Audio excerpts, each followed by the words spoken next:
টিএসসিতে শেখা গিয়ে চলে গেলাম ধানমন্ডিতে পিৎজা বার্গার পিৎজা খাওয়ার জন্য। চলুন দেখা যাক কি হয় আজকে। আসসালামু আলাইকুম, আশা করি সকলে ভালো আছেন। তো আজকে আমি একটি ছোট্ট ব্লগ শেয়ার করব।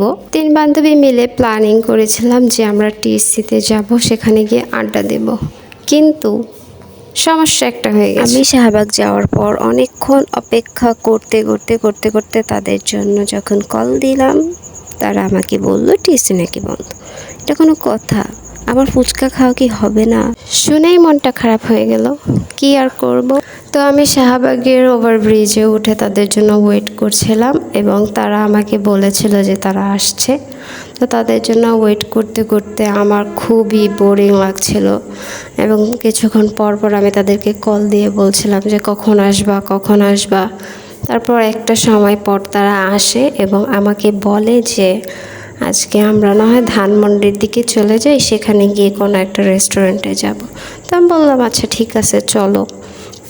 তারপর ধানমন্ডিতে গিয়ে আমরা ভাবতে লাগলাম যে কোন রেস্টুরেন্টে যাব। তারপর আর বেশি কিছু না ভেবে আমরা চলে গেলাম পিৎজা বার্গে যাওয়ার পরেই শুরু হয়ে গেল বৃষ্টি, আর সেই বৃষ্টিতে ওয়েদারটা খুবই সুন্দর লাগছিল। তো আমরা যেহেতু ফুচকার উদ্দেশ্যে সেদিন রওনা হয়েছিলাম, তাই বাসা থেকে সবাই খেয়ে গিয়েছিলাম। যেহেতু আমাদের পেট ভরা, তাই আমরা বেশি কিছু অর্ডার করিনি, জাস্ট একটা পিৎজা এবং একটা সেট মেনু অর্ডার করেছিলাম। খেতে এসেছিলাম ফুচকা আর খেতে হচ্ছে পিৎজা। যাই বলেন, পিৎজা কিন্তু আমার খুব ফেভারিট খাবার। এই বৃষ্টিময় দিনে গরম গরম পিৎজা খাওয়ার মজাই আলাদা, আর সাথে যদি থাকে আপনার প্রিয় বন্ধুরা, তাহলে তো কোনো কথাই নেই। ভার্সিটি লাইফে এসে এত তাড়াতাড়ি এত ভালো বন্ডিং এর একটা ফ্রেন্ড পেয়ে যাব আমি ভাবতেই পারিনি। 3 জন মিলে জমিয়ে গল্প করছিলাম, আর আশেপাশের কাপলসদের দেখে আমরা এক একজন দুঃখ প্রকাশ করছিলাম।